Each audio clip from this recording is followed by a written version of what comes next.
Sa harap mo mismo, lulutuin ng ramyon. Ang daming pagpipilian, may dry noodles, meron ding may sabaw at may mga toppings na pwedeng pagpilian para mas lalong sumarap. Napapanood ko lang to dati sa mga street food sa Korea pero ngayon na-experience ko na. Dito yan sa Busan 13 Martires City Station located sa Barangay Luciano Corner, Indang 13 Road. Tapat lang sila mismo ng Super 8. Open sila daily 11 AM to 12 AM. First step, pumili ng noodles. Pwedeng may sabaw o wala. 120 each lang ang kahit anong noodles. Second step, pili na ng toppings. 20 each naman ang kada isang toppings. May 16 toppings na pwedeng pagpilian. Pag nakapili na kayo, ay lulutuin ito sa harap nyo. Grabe, kakaibang experience na naman ang hatid sa inyo ng Busan PH para ka nang nakapunta sa Korea dahil sa ganitong klaseng concept. Tikman natin yung kanilang ramyon.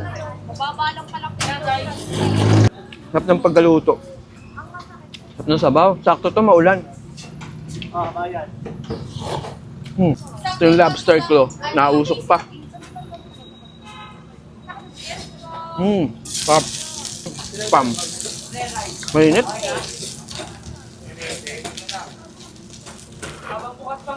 At available tong ramyun paluto sa lahat ng branch ng Busan PH. Sa Imus, Tansa, Silang, at syempre dito sa 13.